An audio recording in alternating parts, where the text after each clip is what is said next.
Hello everyone. Today I am going to discuss class 10 mathematics sample paper. Now before I start this video, I just want to inform you that everyone can watch this video very easily. ऐसा मत सोचिए कि अभी आपने एक particular chapter नहीं किया है तो ये वीडियो आपके लिए हेल्पफुल नहीं है। मैंने कोशिश किया कि हर एक क्वेश्चन को बिल्कुल बेस से क्लियर करूं।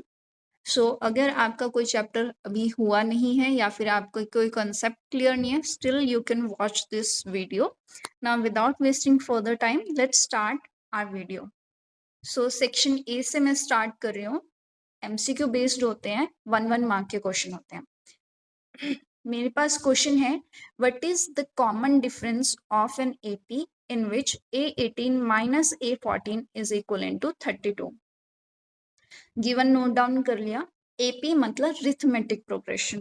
ठीक है, रिथमेटिक प्रोग्रेशन में हम सीरीज ऑफ नंबर की बात करते हैं, लाइक कोई भी सीरीज 1 2 3 4 5 6 अप टू इन्फिनिटी या 2 4 6 8 10, ऐसी कोई सीरीज हमारे पास होती है।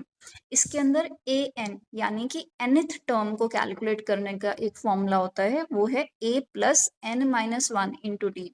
यहाँ पर ए एन nth टर्म है। It can be A17, A18, A50, A1000, it can be anything. यहाँ पर जो a है वो सीरीज का फर्स्ट टर्म होता है। कॉमन डिफरेंस डी से रिप्रेजेंट करते हैं, डिजिट के बीच के डिफरेंस को हम बोलते हैं। और n यहाँ पर नंबर ऑफ टर्म के बारे में हम बात करते हैं कि कौन से नंबर की टर्म है। जैसे अगर इस क्वेश्चन को सॉल्व करना है तो firstly I need to calculate the value of A18 and A14। So A18 n की जगह पर क्या आ गया, 18 आ गया। फॉर्मूला के अंदर वैल्यू पुट कीजिए, 18 में से 1 गया 17, तो A18 की वैल्यू क्या हो गई, A plus 17D। Similar form में A14 n का वैल्यू हो गया 14, तो A14 का वैल्यू क्या हो गया, A प्लस 13D। अब अगर क्वेश्चन को सॉल्व करना है, गिवन इक्वेशन के अंदर वैल्यूज को पुट कीजिए। A14 का वैल्यू A प्लस 13 था, लेकिन मेरे पास क्या है, नेगेटिव सिंबल गिवन है, तो मुझे डिजिट्स के आगे भी जो सिंबल्स थे उनको चेंज करना पड़ेगा।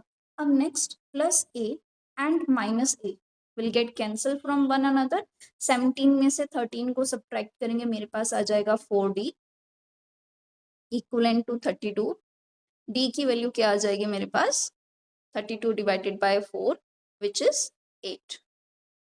So given क्वेश्चन के लिए कॉमन डिफरेंस का वैल्यू क्या हो जाएगा, 8। Now let's move towards question number 2। Question number 2 करने से पहले जो प्लेइंग कार्ड्स होते हैं उनकी कुछ इंफॉर्मेशन आपको प्रोवाइड करती हूँ। टोटल नंबर ऑफ कार्ड्स होते हैं वो 52।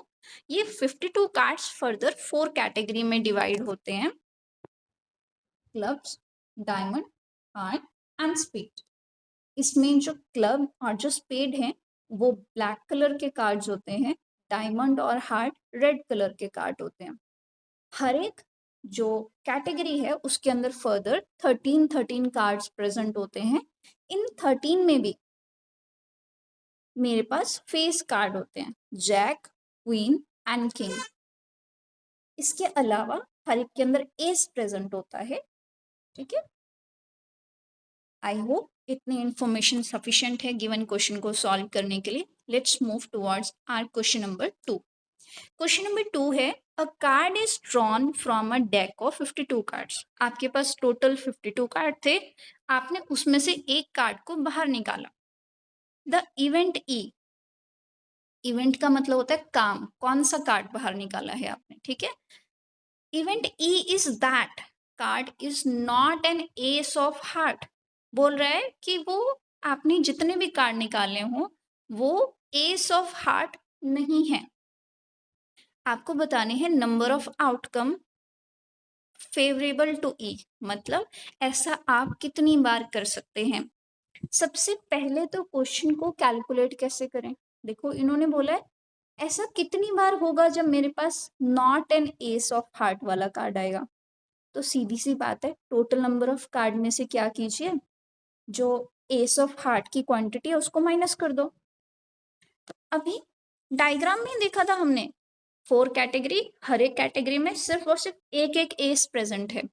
सो 13 कार्ड में से एक एस है, दैट मीन्स 52 में से भी सिर्फ और सिर्फ एक ही एस ऑफ हार्ट वाला कार्ड होगा, तो 52 में से क्या कीजिए, 1 को माइनस कीजिए। इसका मतलब अब क्या है, मैं कितनी बार ऐसे कार्ड को बाहर निकाल सकती हूँ जो एस ऑफ हार्ट नहीं होगा, मतलब कि 51 times. With this question number 2 also ends here. Now let's move towards question number 3। फिर से एपी का क्वेश्चन है। The first term of an AP is P and the common difference is Q, then 10th term is, यहाँ पर first term जिसका symbol A था उसकी value P है, कॉमन डिफरेंस जिसका सिंबल D था उसकी वैल्यू Q गिवन है, और नंबर ऑफ टर्म जिसका सिंबल N होता है वो 10 गिवन है। और AN का फॉर्मूला तो हम याद कर चुके हैं, that is A plus N minus 1 into D. Given formula के अंदर वैल्यू को पुट कीजिए, N की जगह पर 10 लिखा, ठीक है, A plus 10 minus 1 into D.